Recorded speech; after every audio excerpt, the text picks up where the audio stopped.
Christmas tradition, and it's starting now, like today. Well, not today, maybe tomorrow. And I got this in a gift exchange. It's a Die Hard Christmas story and told in like the 'Twas the Night Before Christmas verses, quatrains, I guess they're quatrains, aren't they? Anyway, is there still the spirit of Die Hard? You bet your ass there is.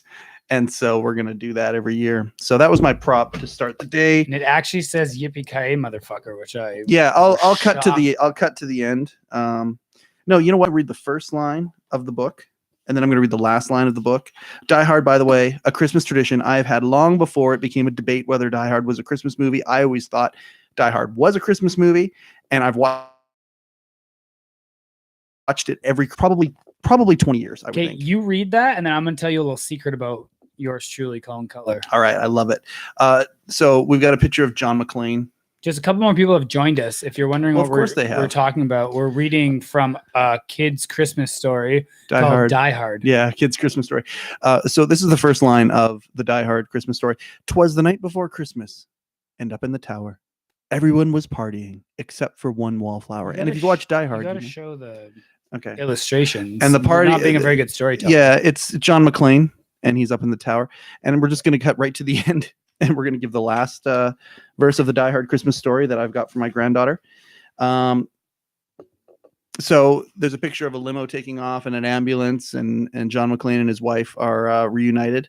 And the last line says this: "So Merry Christmas to all. Be kind to one another. And most of all, yippee-ki-yay, motherfucker." Yeah. Thank you for the compliments on my lovely hat. So can I tell you my secret now? You have cans in your hat. Yeah. So Mike Chisholm just read us a Christmas story from Die Hard. Yep.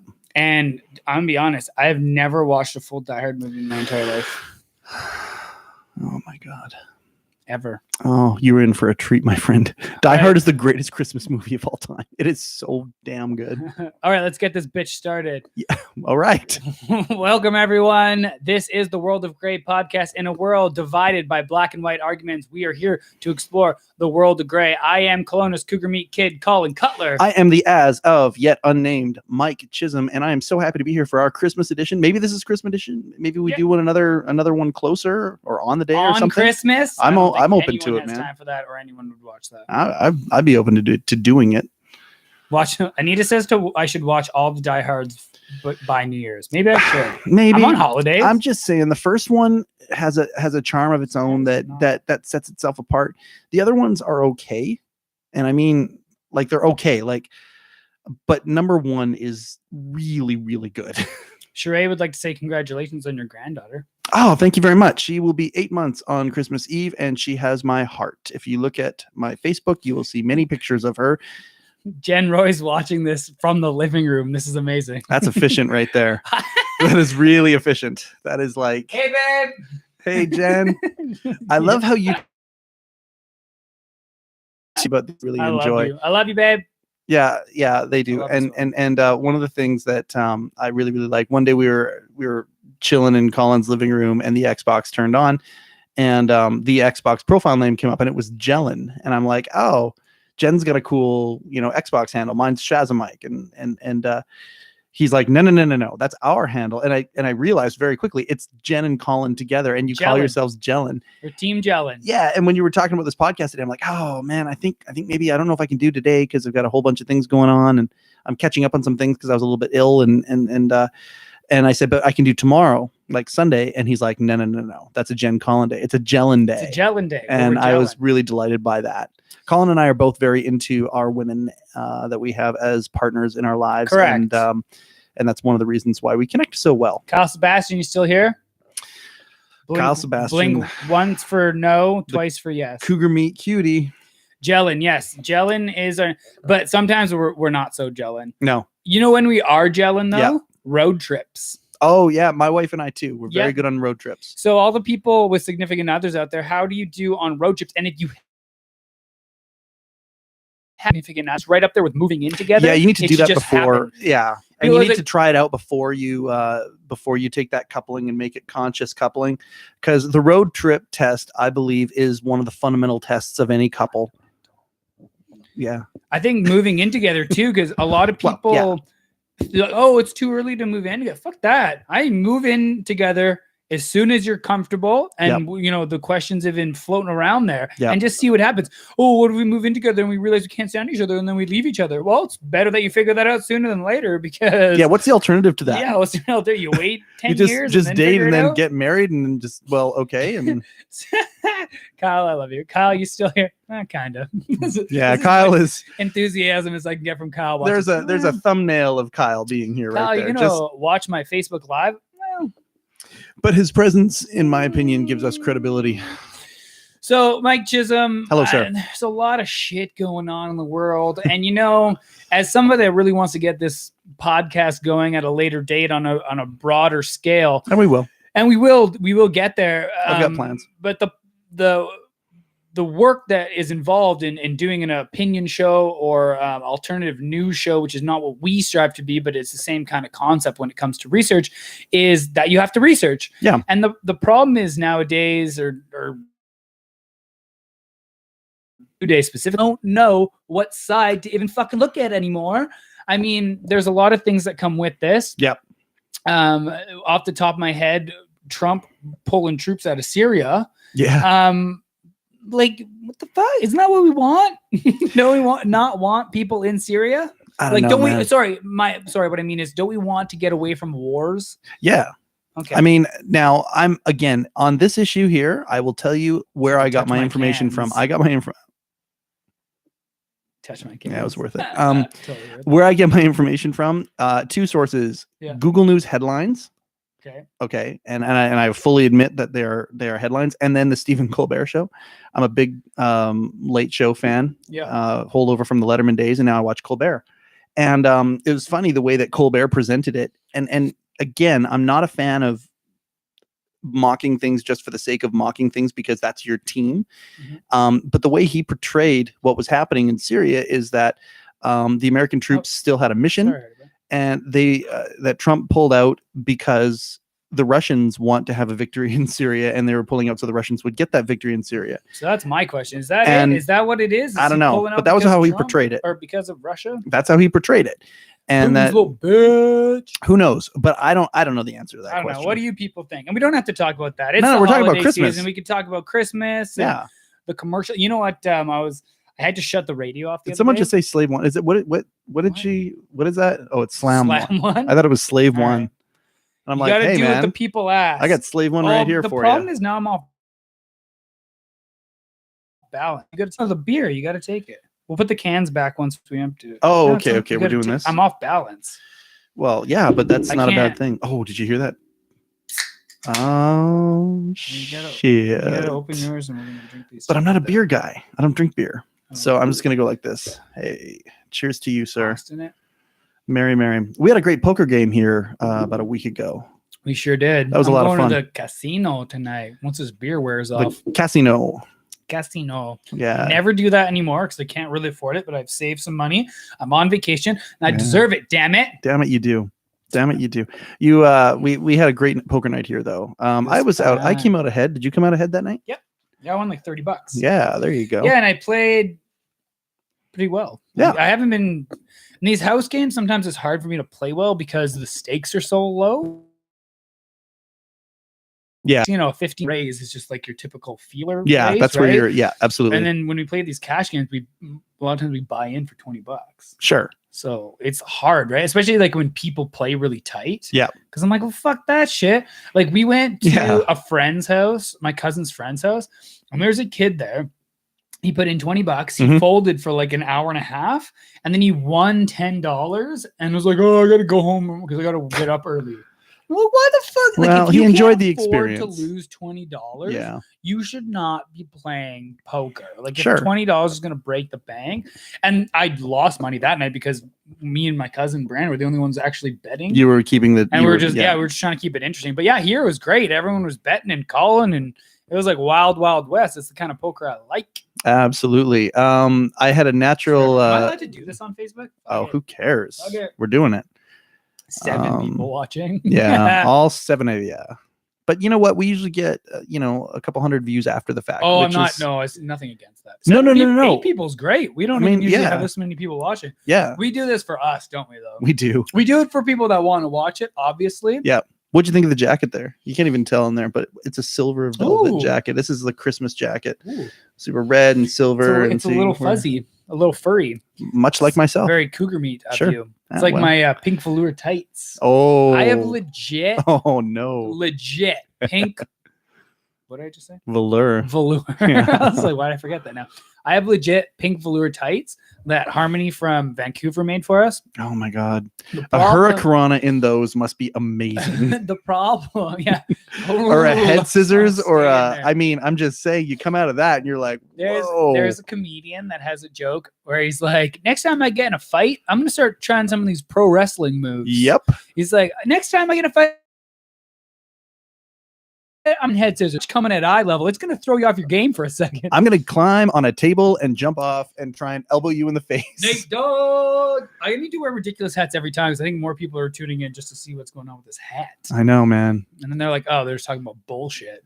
Don't we all want to talk about bullshit, though? Yeah. Join us. While we talk about bullshit, I want to know what everyone's holiday season has been like. I want to know how you feel about the holiday season. Yeah. Me personally, I like Christmas because I like the forced family time. Yeah. You know what I'm saying? Yeah. I like everybody taking a breath from the hustle and bustle of everyday 9 to 5s and being forced to, like, I literally was forced to go on holidays because I had too many holiday hours. Wonderful. You don't have to ask me twice to go on holidays. Right. Although when you're a manager, it's not really ever holidays. I've already gotten like 10 emails and texts. Yeah. A couple phone calls. But either way, I like the forced holiday time. Sure. I like this hat. I'm a big fan. I've been drinking way more than I usually do, which is totally cool. Pot's legal this Christmas. Pot is legal this Christmas. I don't know that stopped anybody in British Columbia, which is where we broadcast from before, but but in Canada though, pot is legal this Christmas, and I'm wondering if that will change the holiday cheer of people out there who maybe didn't partake until the legal. The legal obstacle. Look at my Y peeps talking through this conversation, and that's what it's all about. Success. We made it. Yeah, we did. Getting people talking. That's what it's all about. We made it already. Because we're all sitting in our house on our social media. Well, if you're going to be sitting on your social media, let's all get on here and join up and have a chat together. Positive chat. And you get to look at my wiener, which is pretty awesome. I know. Whoa, jeez. Every time. Drop my wiener. Every time. One little sidebar there when we're talking about the holiday season. Yeah, that's going to be the focus of this podcast, by the way. Today is going to be silliness. We like to talk about things with a little more substance most time, which is usually why we lose people, because I'm sure we bore the shit out of I think I got a way to make this about substance today, but anyway, keep going. Anyway, so my thing about the holiday season is, who doesn't want my dog? Actually, my mom, I asked her what she wanted for Christmas, and she didn't give me any like suggestions or help. And then she goes, oh, I know what I want. Hardy. Oh, you can't have Hardy.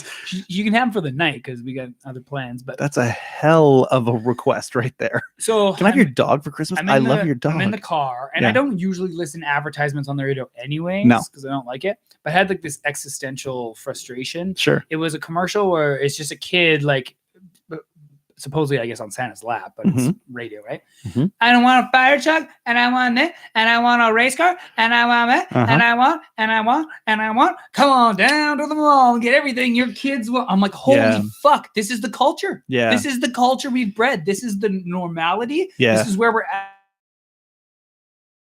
at. Nothing mentioned about, get together with the family. Like, I get it. It's advertisement. It's marketing. Like, what the fuck else are they going to do? Yeah. But just, I want it, and I want it, and I want it, and I want it. Mm-hmm.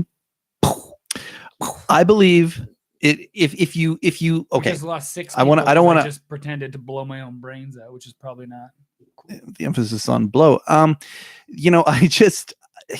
believe that if you have intention, you can find that balance, and you can train your family or come up with family tradition and all decide together to find that balance in between the giving and the receiving and the family, and sometimes, hey, even the faith, the religion, all that kind of stuff that comes with it. And you can turn the season into a really positive experience, even if you don't celebrate in the traditional way. Because I mean, at the end of the day, if all of us as family are kind of forced to be off, and most of us are for 2 days, unless you're in retail and you're like a Boxing Day, for those who are not in Canada, Boxing Day, the day after Christmas, is a heavy retail day. Servers, in the service industry, things like that. But is Jen working Christmas this year? No, they're closed Christmas. They're closed. Okay. And they're going to be closed New Year's Day, Hangover Day. Oh, there you go. Saying I think that there is a way that you can balance it out and enjoy all elements of it. But there is a heavy commercial aspect. Some people and are external lost. force, right? Yes. Oh, That's God. What I'm saying. It's just when it's put on me all the time during the season, just sometimes I get stuck in this little like pressure bubble and I'm like, oh, and I can only handle so much. Like I try to there's a lot of volatility out there. I try to just go with it and like, oh, it's just the holiday season. It's just the way it is. Mm-hmm. And then sometimes I hear these commercials, like it's a Hallmark holiday. Yeah, right? well, and this is what we got in the comments here. Sure, that's exactly it. But I mean, but it is what we make of it. Yeah, and it's the world we live in. Sure, you gotta just believe that you should have intention with everything, and whatever that intention might be. Ben Campbell said hi to us. Yo, Ben. Hello, Ben. Is it the big Ben or the little Ben? It's Ben Jr. Oh man, I love that guy. Ben Senior has Facebook. Ben Senior too. Maybe he does. I think Ben Senior has Facebook. He blocked me probably. Probably because I'm so provocative. Provocative. You're both. No, but I think if he blocked you, it was an accident. I think he was trying to. Whoa. No, it's all you get. Merry. If you want to see more than that, you come to a wrestling show that Cougar Meat's on. Yeah. You get it all. Okay. All right. Right. Holidays, right? The first thing I've drinking all day. Surprisingly. Drankin. DRANKIN. Drankin. It's the first thing I've drunken all day. Drunken. DRUNK. Views are down. Bring the weed around. It's a good day. No, but you know what? So let me ask you this. Growing up, say grade 3, grade 4, what was Christmas to you? I'm still growing up. Yeah, but growing up earlier than now. Oh my God. I like grade 3, grade 4. Christmas. The thing is, like me, when I was a very typical brainwashed kid, right? Like I wanted things. I had to have Nikes. Like comparing the childhood me to the now me is so different, right? Like I've learned over time, and after smoking a lot of pot and doing some psychedelic drugs, like I've really, as well as psychological. Really changed my views of the world over time. Been in some time. Test groups. Yeah, no. When I was a kid, I was obsessed with Christmas. Like I couldn't sleep on Christmas Eve. Yeah. Like, oh yeah. Okay, so let me ask you this: when you were a kid, okay, so you got wrapped up in the Nikes and the okay, but here's my thing. I did.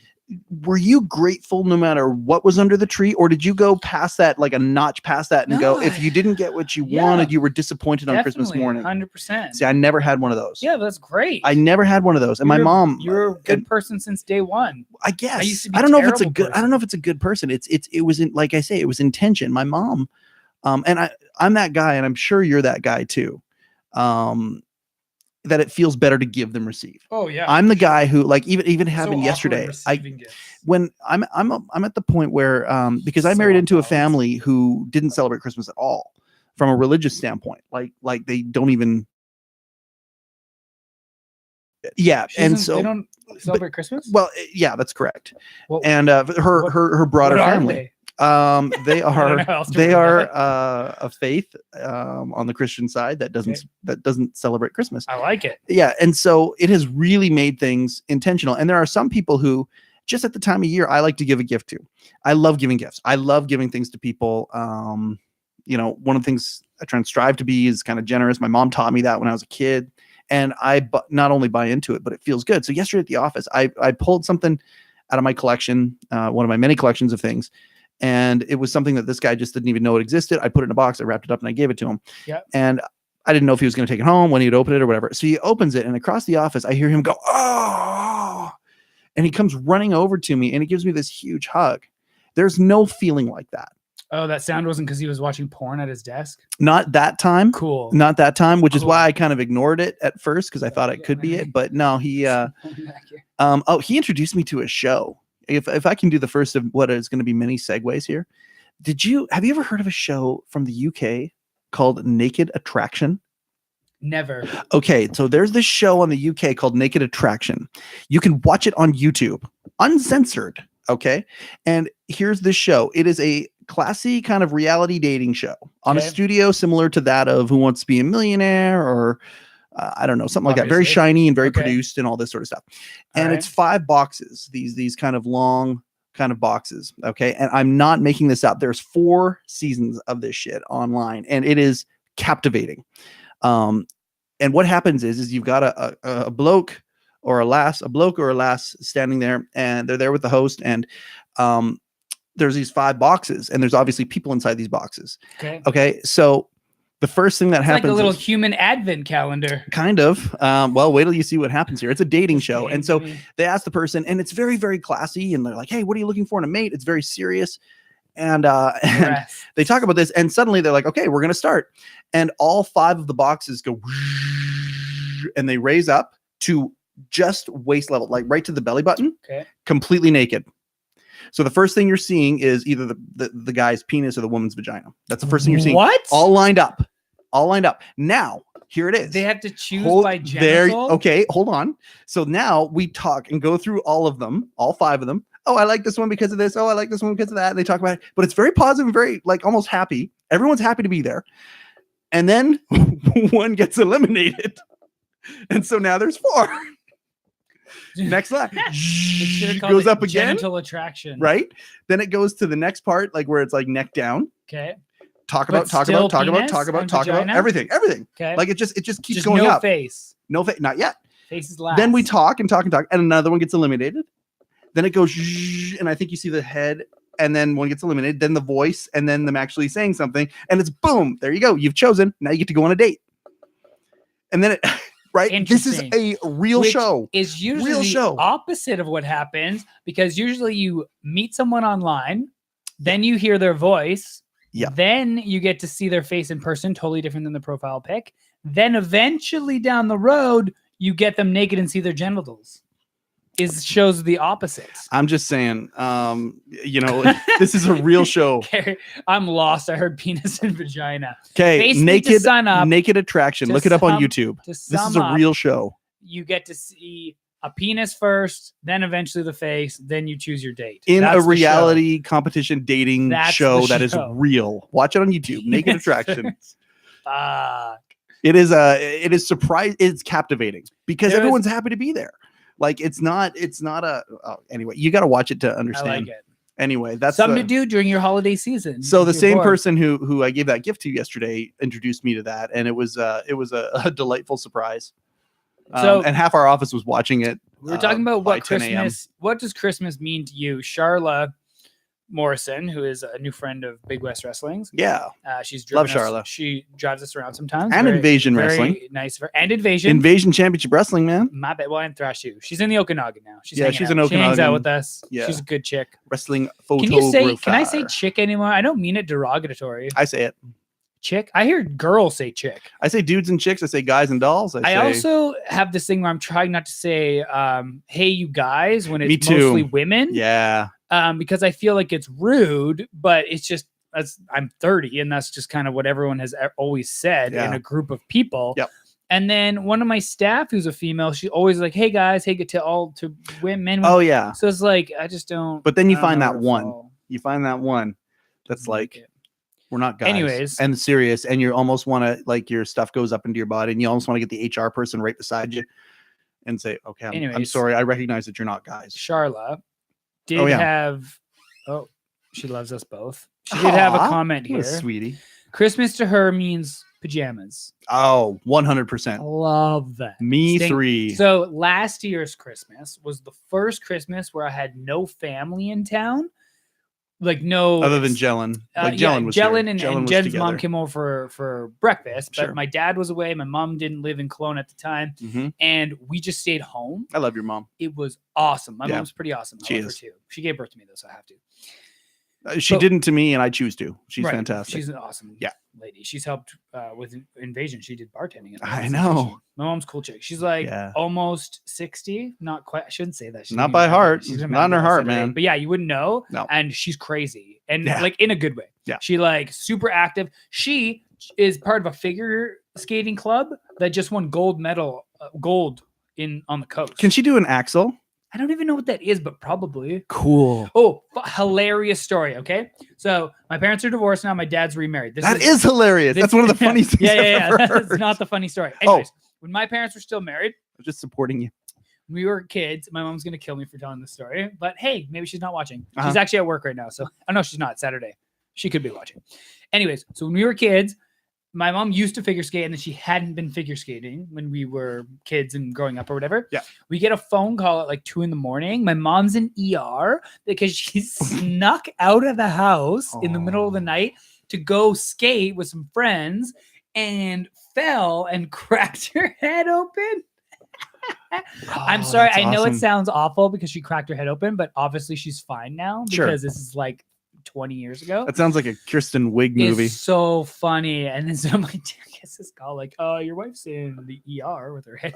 What? Like, what's beside him? Imagine, hold on. Imagine you're that dude, okay? So let's take this out of the family context dude, and all that. As in my dad? As in, no, not your dad, but imagine you're the guy who's in bed and you're like sleeping and you're like, okay. And this is on Christmas Eve, or is this just a night that this happened to her? Yeah, sure. Okay, so on Christmas Eve that happened. So Christmas Eve, you're sleeping and suddenly your phone rings and you wake up and you don't even realize that your partner is not beside you in the bed. Yeah. Because you just wake up with a start, right? You were sleeping soundly. This plan was going well for her.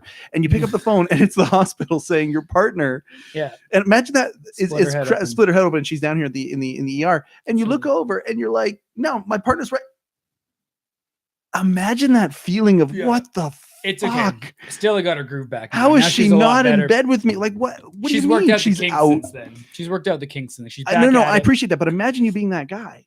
Oh yeah. Would you not every time you close your eyes think there is a chance that my wife is not going to be here in the middle of the night because she's out ice skating? My dad's hard to rattle. Yeah, well, clearly. All right. My dad's he does. Clearly, he never set a boundary. She felt the need that she could but she felt the permission that she could go and do that. They are divorced now, so might be a boundary you might not want to stretch, folks. You know what though? Just to add some holiday cheer to this. Sure. Everything works out. My dad's remarried now, and I love my mom. Absolutely love my mom. I love your mom too. She's very strong personality. But my dad's remarried now after some time, and he, got to know himself a bit. He actually changed a lot for the better when it came to the divorce. He did some internalization. I have a ton of respect for my dad for that reason. My dad was really hard on us when we were kids. And then he did this weird flip after the divorce where he went through like a little bit of depression and pulled himself out of it. And I gained so much respect for him at the age of, 13, 14, 15, 16 over the years that I never really rebelled because of it. Because it's just like I had so much respect for him and everything he had been through. But now he's remarried and they're like perfect for each other. I like hearing that. Mama Donna just got a hip replacement and she's doing good. Mama Donna. So do you ever call her Madonna? No, I just call her Mama Donna. Okay. Or Donna. In my phone, she's Mama Donna. Okay. Well, I'm just saying Mama Donna or Mom and Donna is Madonna together. Right. I had a lot of moms now. I got a mother-in-law. I have a stepmom. Yeah, you got 3. And I have my mom. I have one dad. I don't have a stepdad. I don't really have a father-in-law. I've never met the dude. Here's the thing. I'm traditional, but my kids are not traditional. So Carrie loves my hat. I would just like to point that out. Nice Carrie hat. So I have Sergio's a mom. wife's here now. I'm joined because we got to give recognition. Hey, Alex, if you want to put your big news here in the comments, you can, but I won't give it away. Alex has got big news. She's got big news. Write it in the comments so everyone can see. Be proud. I know this news, don't I? Possibly. Okay. So I have a mom and I have a mother-in-law, but the kids, I'm a stepdad. So the kids have a dad and a stepdad, dad and a stepdad, and in both their cases, a father-in-law. All right. So 3 dads. Both my kids have 3 dads. I have 2 dads, a dad and a dad-in-law. Craziness. Anyway, I'm just saying. Sergio's wife, Alex. Nice hat. You look like you're on holidays or something. Hey, first of all, this is what, day 8? No, day 6. Well, I had to do CPR on the Wednesday, so it really broke my holidays up. But something like that. I got 4 days. I do CPR on my holidays. Now I got 4 days left after today, which is pretty decent. Yeah, and I go back for 2 days, and then I have 2 days off. Then go back for 1 day, and then I have the next day off because it's New Year's. I don't go back to work till January 2nd from my one thing, my business. I may have to do a couple things, take care of a little business, but Yeah, no, I got lots of time off. Baby on the way. Hey, Alex, there you go, baby on the way. I don't want to say it. I said something about, we went. Oh, look at all the love for the baby on the way. Baby on the way. That's my best friend, Sergio Tisnato's wife. But I do want to apologize for saying, hey, it's Sergio's wife, because me and Alex are super close and really good friends. So I don't want to pigeonhole you to just being my best friend's wife, because you're also a friend of mine. So your very close friend and your best friend biologically got together, and now they're having a kid. Correct. How's that feel? Make that clear, because Alex is the bomb. Yeah. She keeps Sergio in line. Yeah. Your friends are biologically joined forever now. They're having a baby. That's right. Well, they already have a child. Yeah. Well, okay. So they're biologically joined. Annie. Me and Annie are close too. Annie? Annie. Annie is a great name. Annie's a great name. Mm-hmm. Mm-hmm. So growing up, is better than receiving, and I kind of got that. And my favorite, but that being said, I've got a picture of me with like a big inflatable Credible Hulk when I was in like grade 4. I'll show it here before this thing is over. My mom sent it to me the other day. But I love the receiving of presents, though. It's so much fun to get presents. There's no question about that. I was never ungrateful on Christmas morning. I would get up at 5 a.m. naturally, and that feeling, that unbelievable feeling where I could run upstairs and I had permission to get my stocking, and of course mom would load up my stocking between bedtime and when I woke up. And I mean, the stocking was, what was that? Oh, that's YouTube. YouTube is on now. Well, YouTube's been on for a while. Was that all bonus content for YouTube? No, YouTube's been on for a while, but that means somebody was. Oh, what was that? It's just Charla again. Hey, realizing we're also on YouTube. She's double fisting us right now. A little double fisting of World of Grey. Well, she's not here anymore, but she was for a second. Bye, Charla. But she's over on Facebook. She's single fisting us over here. She's monochromatic and not stereophonic. Annie, look, it's Uncle Colin. Hi, Annie. Yo, Annie. She just sees a ridiculous hashtag. That's got to be Uncle Colin. Yeah, absolutely. But I would the stocking was awesome, and then my parents would be up by maybe 7 a.m. kind of a thing, and then it's my sister was the Christmas elf. And so she would throw out each present one at a time. It was like very kind of organized. Everyone got a chance to see and each other open their presents. Fullness thing that there was like an interruption into the process of everyone just tearing in and being, excited about what they're getting. It was the focal point was the person receiving the gift, but also who gave that to you and the gratefulness of receiving that gift. And then we moved on to the next one. And it was really cool. I think that was something that my mom did. So you said why you appreciate the gift? Well, it kind of went down that path. It's like, if I'm opening up naturally, you mean? It wasn't. Yeah, it was part of the process where it just was part of the process where there was a focal point on every single gift, and it wasn't just, I've got 5 gifts here, I'm going to tear into them all right now. Because the focal point was on the giver as well as the receiver. And I just really, really dig that. And very, very quickly, even though I love receiving presents and it's great, and it's so nice when you open something up and you're like, oh man, this is so cool. But it's so much more fun to give. I love giving great presents with thoughtfulness. Carrie, yes, I did do CPR on Wednesday. We did it with Melissa. I don't know if you remember her. She used to work at the Y. Melissa's like the best CPR instructor ever. What makes her the best? She doesn't slip the tongue? What? Well, what makes her the best at CPR? She doesn't slip the tongue? Is that I was like, what? Oh yeah, it's actually first aid CPR. It's very involved. So it's not mouth to mouth.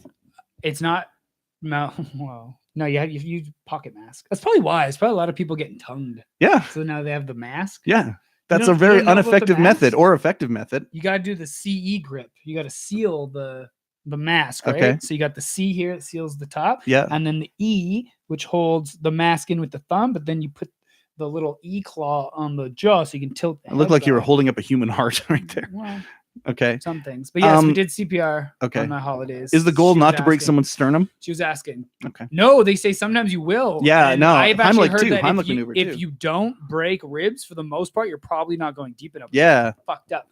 But what you're saying about receiving gifts, I used to love receiving gifts when I was a kid. Not CPR. Very, very commercial kid, right? Yeah. I was like obsessed with the gifts. And yes, I get a little upset if I didn't get it. But now I get really awkward when I receive gifts because I grew up doing everything on my own, right? I'm not saying my parents didn't help me when they could, but there wasn't a lot of, yes, that's the Melissa. You probably shouldn't put her last name on Facebook though. So I don't know. Steal her identity, everyone. No, I'm just kidding. She won't give you the tongue during CPR. She is awesome. when it comes to CPR. We can talk about more of that after. But yeah, anyways, I get really awkward because I never really. I'm not good at asking for help, just like in general, like when it comes to things or tasks, or it's kind of a problem, especially as somebody that should be delegating, because that's kind of my job now. Okay. But when I receive things, I'm really awkward. Kevin Jeffries has come across this because he helped me out a lot when I was first starting. Because when you first start as a professional wrestler, you make fucking no money. And when I mean you make no money, I'm not like saying, oh, here you. No, you're spending money to do this. Yeah, exactly. I'm not saying like, oh, you only get $20, which if you're lucky, you get $20 for a PO. Actually, now it's a little bit better. It's a little bit more competition, but for the most part, if you get $20 or more, you should just feel fucking grateful. But I also spent a lot of money traveling, right? Because I wasn't getting paid trans in a lot of these places. So my first 2 years wrestling, I lost a shit ton of money. Sure. Not to mention the $4,000 I spent at Storms, not to mention the expenses of food. And luckily I didn't have to pay rent because my aunt let me live with her. But I was really in the hole, right? So I didn't buy a lot of new gear. Once I had bought my first set of gear. And I remember Jeffries bought me these fucking sweet kick pads because he, that guy's he appreciated the work I was doing, and he understands how hard it is for kids these days trying to make it on the indies, right? He's so good that way. So hard for me He's to such a good accept mentor. his help, and Jeffries but Jeffries is the one person that would just tell me to suck it the fuck up. Sure. Like just but he's a good mentor though. He looks down and he wants to pass things on to the kids who are coming up, and he's very generous, and he's just such an awesome guy. I needed that. Like Jeffries is the only mentor I've really ever had, right? The only one that's ever the only vet that has always constantly had my back and actually advocated for me. I'm not saying he went over the top. Like I had to do a lot of this shit on my own. I didn't have, someone who thought I was a golden child and was like pushing me. Top 500 wrestlers though, right there. And Kevin was one of the guys that helped get you there. 100%. If it wasn't for Jeffries, I wouldn't be on there. See? And then, may have been 4 years in a row or whatever, but who's judging? Oh, I just mean as a constant. You're always there as far as I'm concerned. I've been one of the top 500 wrestlers in the world for like 4 years in a row. It's not a big deal or anything. No. It's like in the world though. In the entire world. Anyways, but yes, I'm a little awkward when I receive gifts. It's become like this unspoken competition between me and Jenna, who can like give the best gift to each other, like the most thoughtful, without it being so ridiculous that we're spending way too much money. That's adorable. Just kill each other. I love that. She won Christmas last year, and I'm trying to win this year, but we'll find out. What'd you get her? I'm not going to tell you what I got her. I know she's watching from the living room when she's already been watching. I doubt she's watching anymore. She's not. There's only 3 people watching. I think she just wanted to make sure we weren't doing anything unsavory. And then as soon as she saw that, she's like, "Oh, this dog and pony show, I'm out of here." I think this also proves that 3:00 is the worst time for us to do it because it's almost 3, and now we're losing people. I don't think that's why we're losing people. I don't think the hour of the day. By the way, just so you know, honest, Mike Chisholm, we are starting to get our sunlight back today. Shortest day of the year was yesterday. Today we are getting sunlight back. I believe tonight we get 30 seconds back. Fuck yeah! What are you gonna do with all that extra time? There's a lot of things you can do in 30 seconds. Especially when you're alone. I love May when the days are so long and you're getting into like the June. I love that, and we're moving towards it now. I know that's okay. You can have as many, and then you're petting your wiener. Patting my wiener with both hands, I might add. Well, I need both hands to handle this. Them there, yeah. You know how hard it is to handle this foot-long wiener without both hands? He's so cute. Already's awesome. I picked him up like Simba being born today, and he was wagging his tail while in the air. I've never seen him do that before. He usually hates it when I do that. I want to talk about giving in the holiday season. I'll tell you my philosophy of where things are at because of the family dynamic and all that sort of stuff. Wouldn't it be crazy if that dog like bit my cheek right now? I wouldn't even be that mad. Like I'd be in pain and yeah. I would be in pain and it would suck and I'd want to get out of the situation. But it would make for just doing this. It'd make for a good We'd have so many fucking views. Well, it would. Yeah, maybe we'd go viral. Maybe this is just what we need. I would sacrifice a cheek for that. And we really honestly don't do this for the views or whatever. Clearly. But if we got a bunch of views, we'd be so happy. Oh, sure. Like, don't pretend like we wouldn't be stoked. It'd be a Christmas miracle. Share this podcast, please, and say it was a really entertaining experience, and you should watch those guys. That's what we're trying to say. Oh, yeah, no, please. It's a Christmas. Oh, yeah, please lie. Please lie. Fuck the truth. But here's my thing. So because of the family dynamic situation that I'm in, this is my personal take on Christmas now. I am the guy that loves to buy gifts for people. It's the best feeling in the world. However, I only do it when it's thoughtful or like part of a game, if it's something like that. But I don't buy people presents out of obligation anymore. And to me, it's only if, okay, I'm going to be in a gift giving mood, and you figure out the list and you figure out something that's great for them or whatever it is, but you only do it when you see it.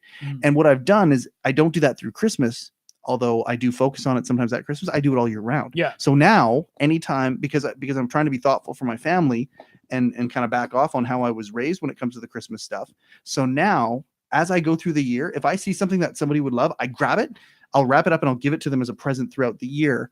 I like and I don't buy anybody gifts out of obligation. Like, so we're getting away from the commercial driven, obligatory need to give people gifts. And it's funny too, because I was walking around the mall the other day, getting gifts to get, like, we have our kind of steal a gift secret Santa with the friends. Yeah. But it's like, I literally don't know what to get people sometimes. So now I realize that I'm wandering around the mall trying to buy anything. Yeah.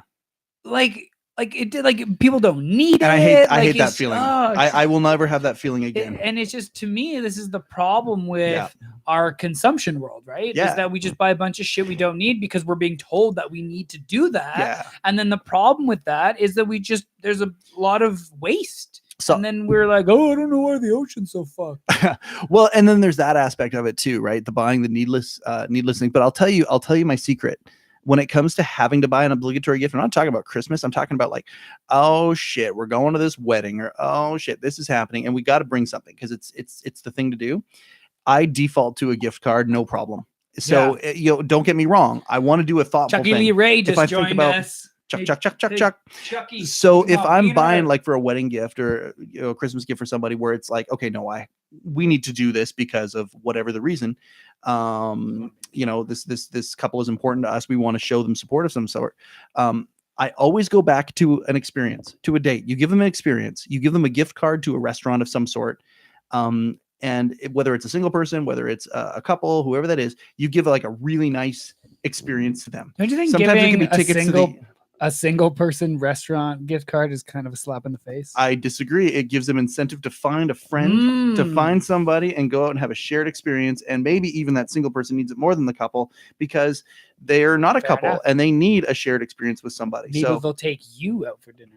Well, and there's where that obligation comes in. You hear of people who say that, who like they give like a spa package for two. Like maybe a gal gives it to her best friend, like a spa package for two, and then she goes and takes somebody else to the spa with her.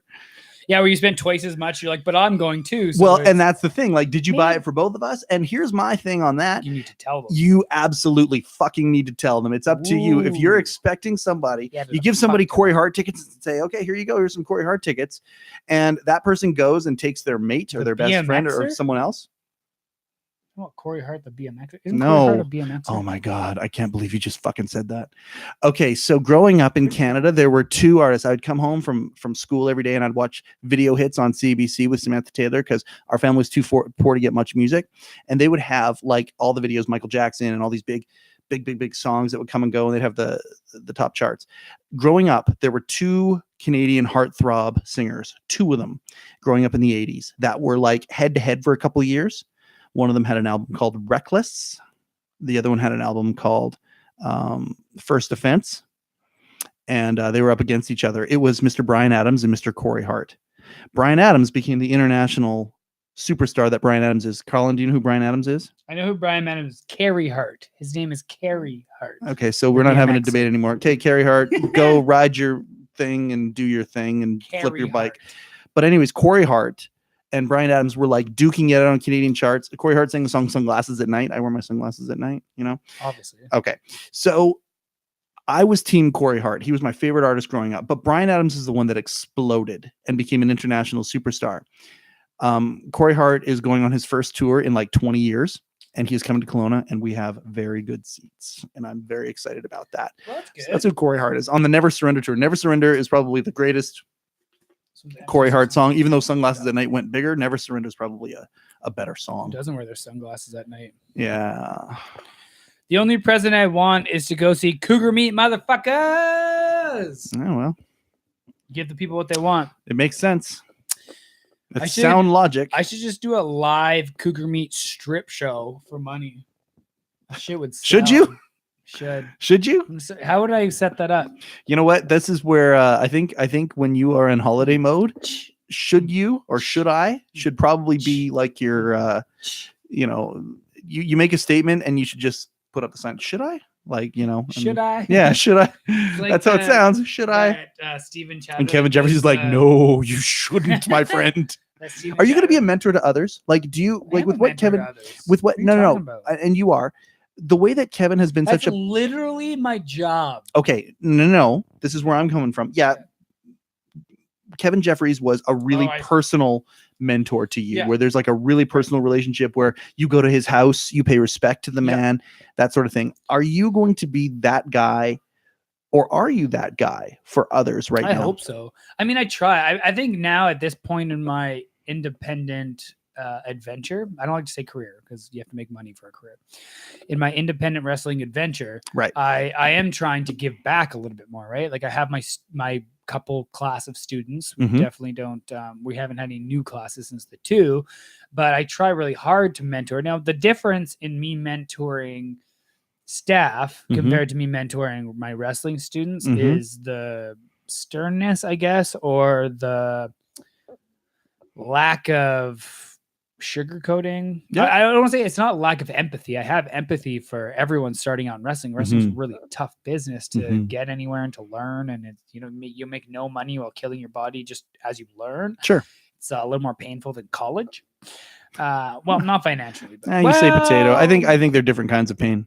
But it's just no bullshit, right? Like Ty, who I love as a person, and he's very similar to me in a lot of ways. He like doesn't want to anger anyone. Ty Redman, yeah. Ace Redman, Ace Redman. But he sent me one of his matches and asked me my opinion, and I fucking shit on it because it was a gimmick match and they paid no attention to the gimmick, right?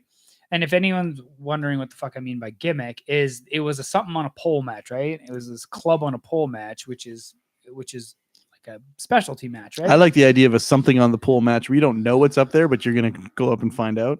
It's a mystery box. Could be a baguette. And it's just a bunch of spiders that just spiders would be amazing. So the irony is that you actually shouldn't go for the box. And that's how the match ends. You run away in fear, and then there's a count out, and that's the end of the match. But the problem with those matches, anything on a pole, is irony. You need to make that whatever that item is on a pole, whether it's a belt, whether it's a club, whether contract they use a lot of times. It's got to be the focal point, right? It's got to be the focal point. It just wasn't. Yeah. I was on the elliptical.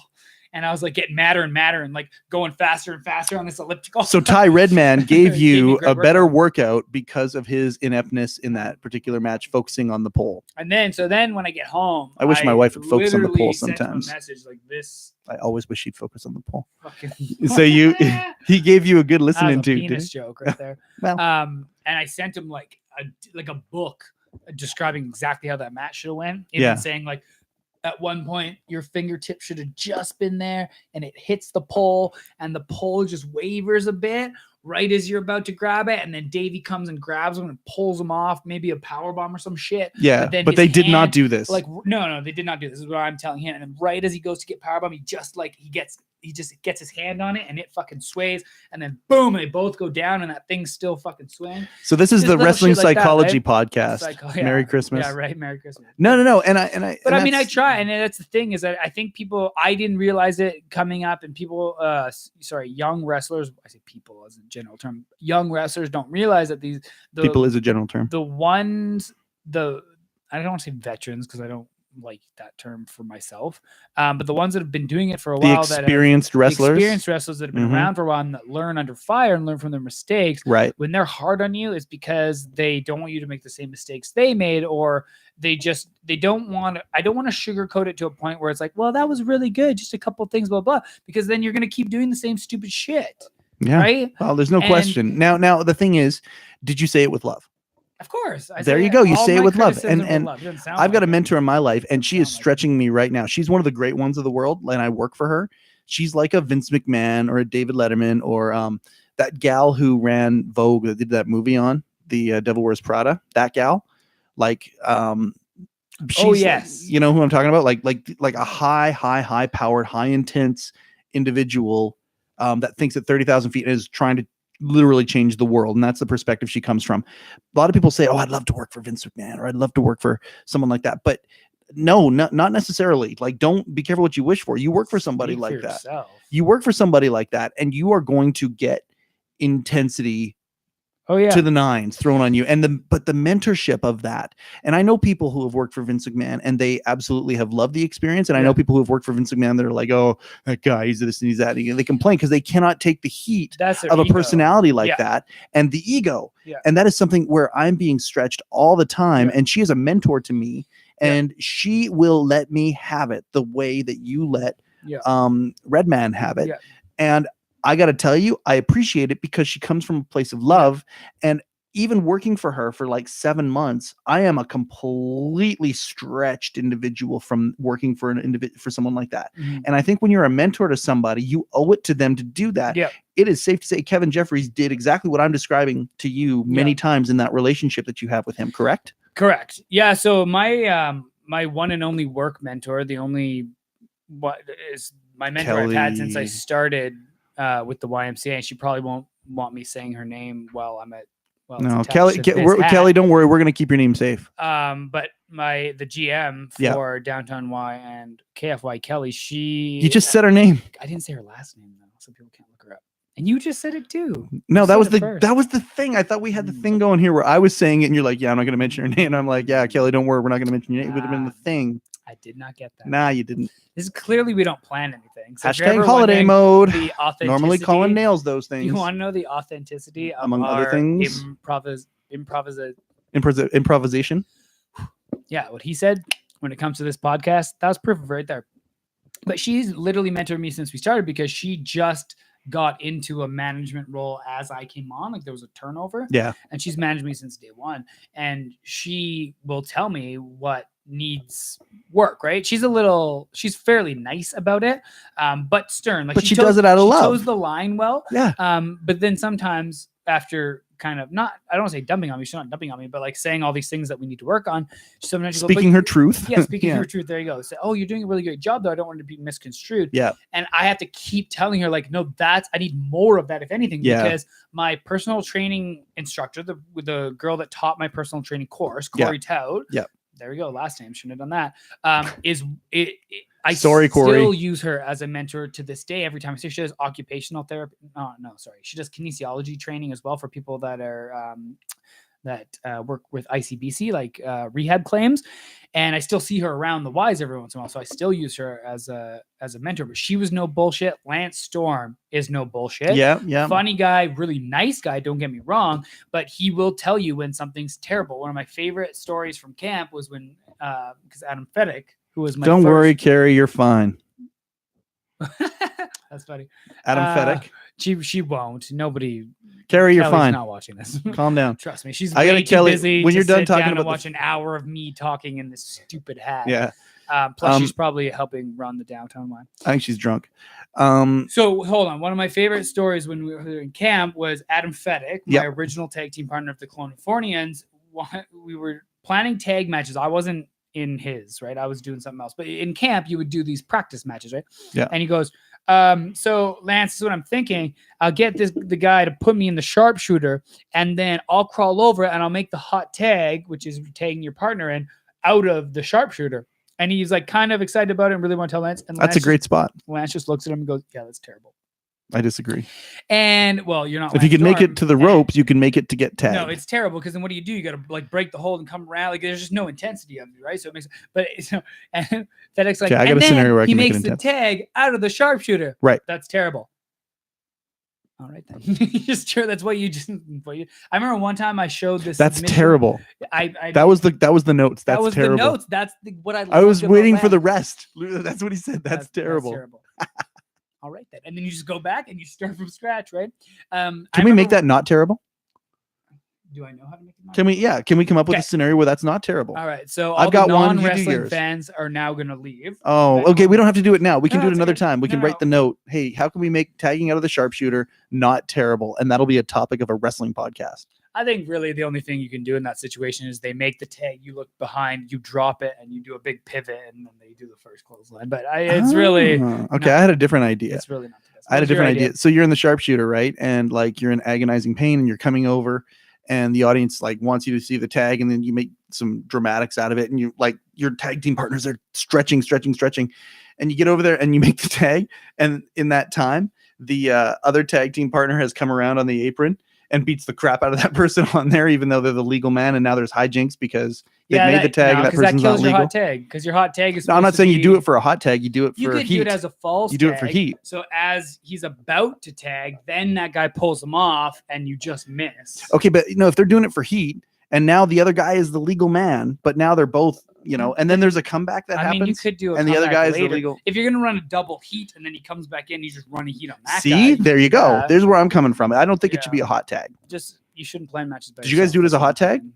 No, we didn't do it at all because it was a terrible idea. That's terrible. If you would have said yes, I was going to say that's terrible. Terrible idea. That's terrible. So we just back to one of my. We did that very well, and now we're back on topic. One well of the done. only times I got a compliment from Lance Storm is I had made up a submission, which actually I'm sure somebody else did. It was kind of like a variation of the Rings of Saturn, and I like slap it on, and I asked him what he thought, and he went, "Yeah, that's all right."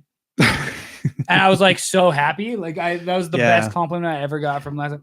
He's just like, yeah. But that's what those types of mentors are like, though. I mean, it's going to be hard to get them into it. It's really like only one way you can get into it. I could do a crucifix pin. I don't know if you've ever seen that. Yeah, of course. You could do that, and they pop up, and then you pull them back into the submission.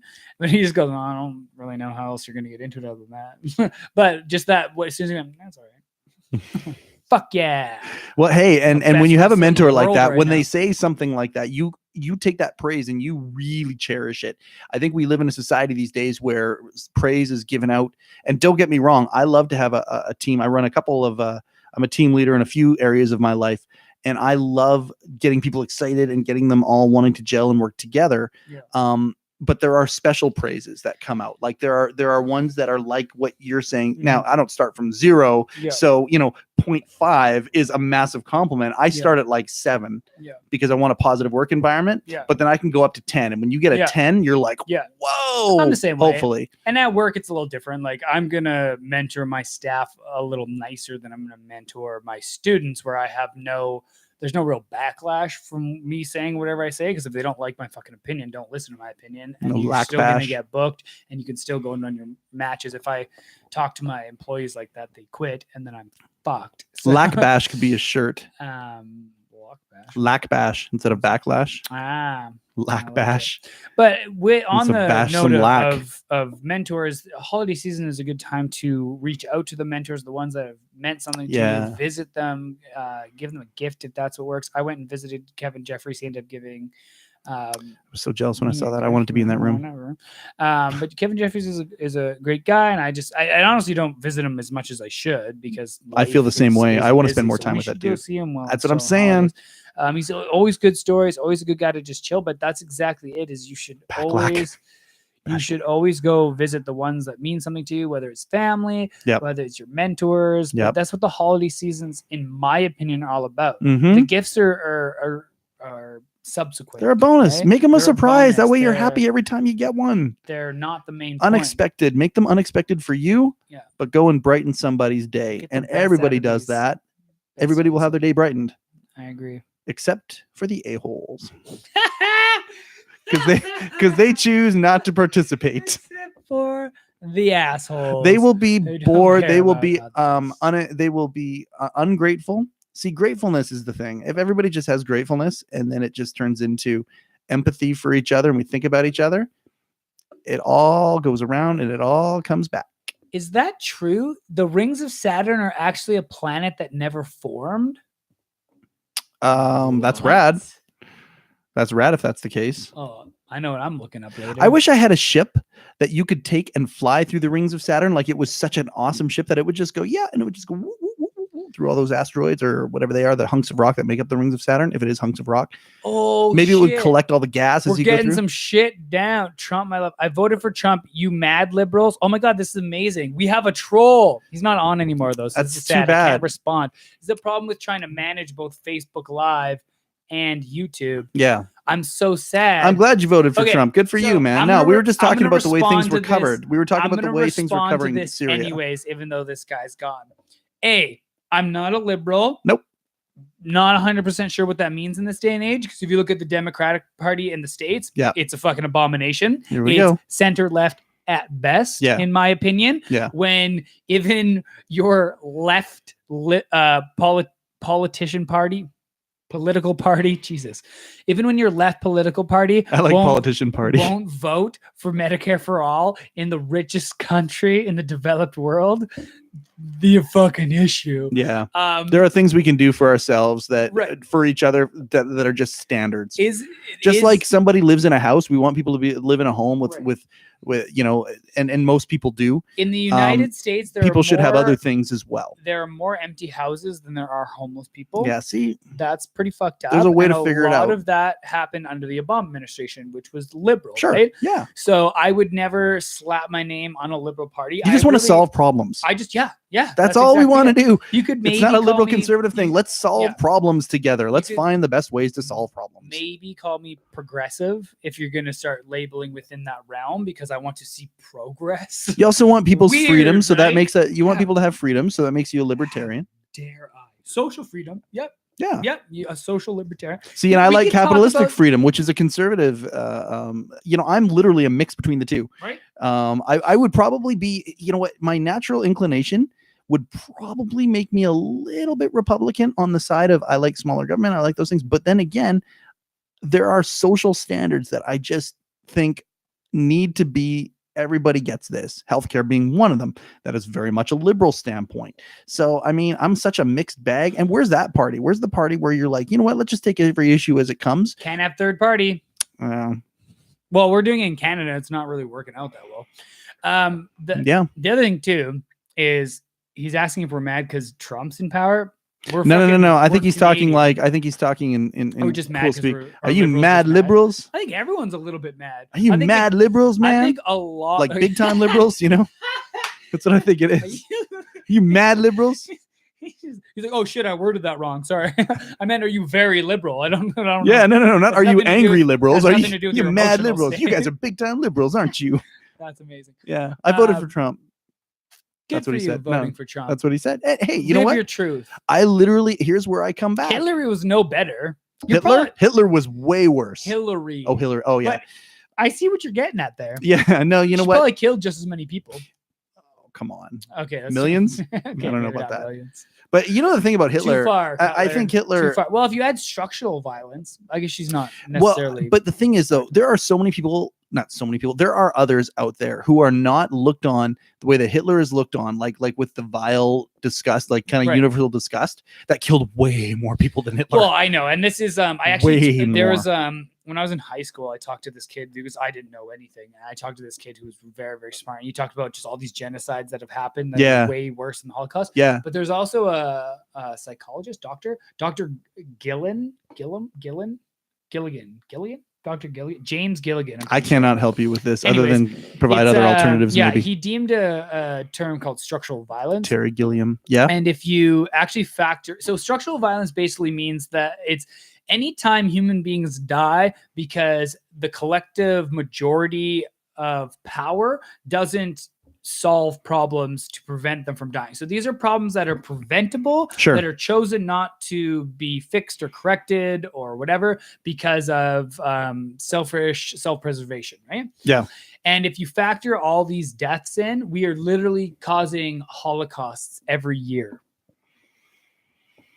Every single year. Well, how do you respond to that? Well, what do you do? Go on to right? the Good News Network and see some of the good things we're doing because that sucks. Yeah, and then like for me personally, it always comes back to technology and getting rid of planned obsolescence and then focusing technology on the betterment of humankind. Yeah. And I think that's just where we dropped the ball. Focusing That's just- everything on the betterment of humankind. Well, if that was the lens sure. that was put over everything, Sure, but Man, the that'd be problem great. is trying to like it's already hard enough to collect a group of people to push technology towards a better mankind. To say everyone just needs to change their mindset, over 8 billion people, we should just all work to the betterment of mankind, is way bigger leap and very liberal of us is a way bigger leap Quantum leap. than just saying, cool, well, let's start focusing a certain tech sector into the betterment Scott of technology. Bakula. And when I say that, I mean making food localized and free, Yes. housing free, which Yes. we can't say is a pipe dream when there's more empty houses than there are homeless people. So fuck off. There's also the engine that can build places for people to go. We have the land, we have the ability for that. If there's homeless people, there are ways to solve this. There's also some crazy hypothetical technology too. There's a type of metal that you can fold and then reheat, and it expands back to the structure that you originally turned it into. So they've talked about using this technology to go over parts of the ocean, and you literally just pop up cities. Man, and then you figure out how to take the salt out of the water, and you are cooking with gas. And then you can use the tide for tide energy, solar energy, and then you add wind energy, right? So these are I think it's a lot of this has to you do hurricane with proof that motherfucker. You're gonna be in good shape. Yeah, I think a lot of this is under the realm of the Venus Project and Jacques Fresco. If you've never looked at Jacques Fresco's work, look him up because it's pretty interesting to look at, whether you agree with the feasibility. Would they call those things Venus colonies?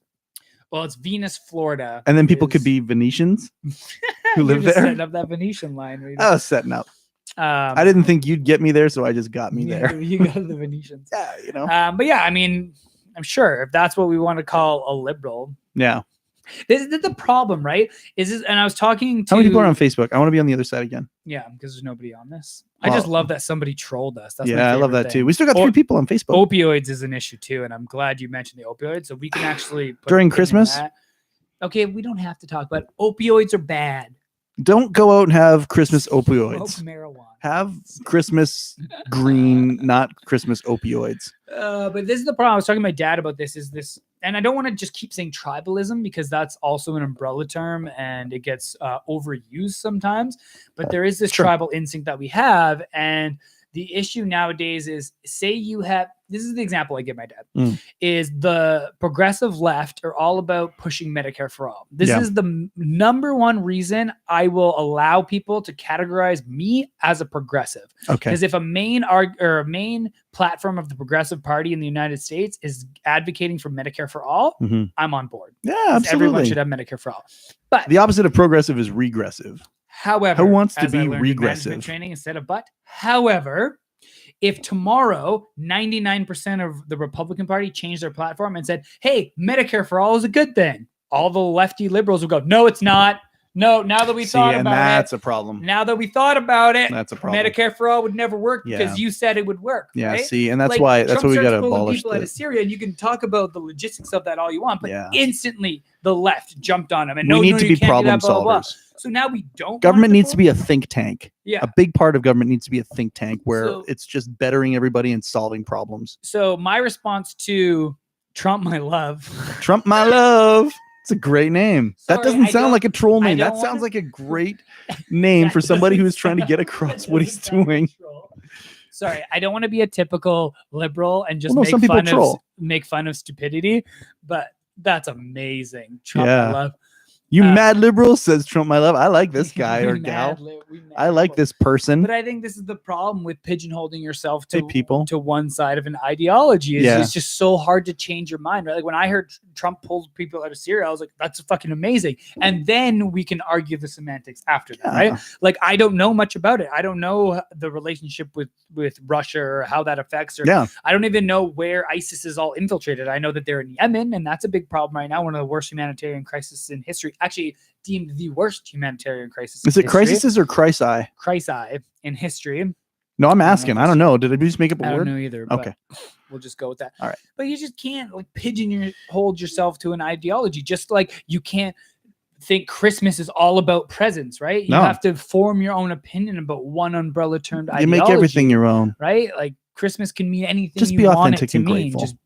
Do you. Don't worry about everybody else. Don't worry about the Trump my loves of the world telling you that you are the way you are, right? Hey, you're not a mad liberal unless you say you're a mad liberal. Don't listen to Trump my love. I made a comment. I forget what the original topic was, but I had made a comment about, oh, hey, watch how this will get turned into this person being it was somebody was advocating for something. Mhm. I said, watch, this is going to turn into this person being a liberal and blah, blah, blah. And I went like 3 comments down and it was like, she must be a fucking liberal. Like, it had nothing to do with politics. Sounds like it was a monster truck forum you were on. Probably. Okay. It's just amazing. Well, here's my thing about the people of Syria. I hope that with the recent things that are happening in the news or the things that they're telling us, I mean, we're not there. We don't fucking know. We're just listening to, hey, this is happening. Who knows how much is propaganda, how much is, whatever. Bye, Charla. Love you. But here's my thing. I hope that the people in Syria are going to have a more Merry Christmas or Happy Holidays or whatever. I hope they're going to have some peaceful time because of what's happening. And I hope it's not something more sinister where more people are going to have carnage and bloodshed. I hope that we're moving to a place of peace on this planet. I think we're far enough as a species in our whatever you want to call it, whether it's evolutionary or developmental. That's a better word. That's a less hot word. As a species, we're further along in our development that we can probably move towards more peace. And I know that the stat of less people dying from a percentage standpoint and some of these metrics that are moving in the positive direction are there. And if we could just, stem the tide or turn the corner of where things are at and take it to the next level, I think the next level is going to be a really fun next level from a humanitarian standpoint. I really, really do. And I hope that that's what's happening in Syria right now.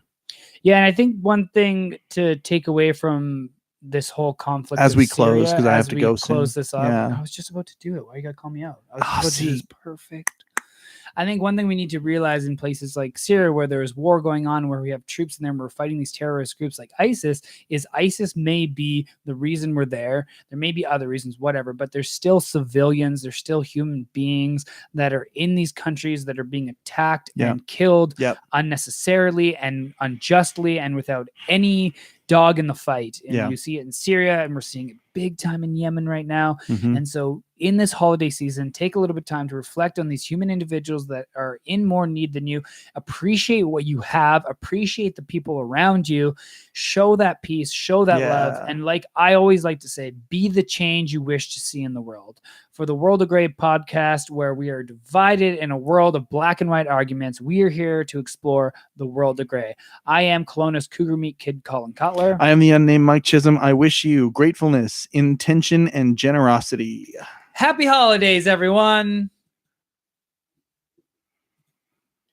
Does somebody get bonus footage? Now we can open this second beer. Oh, snap.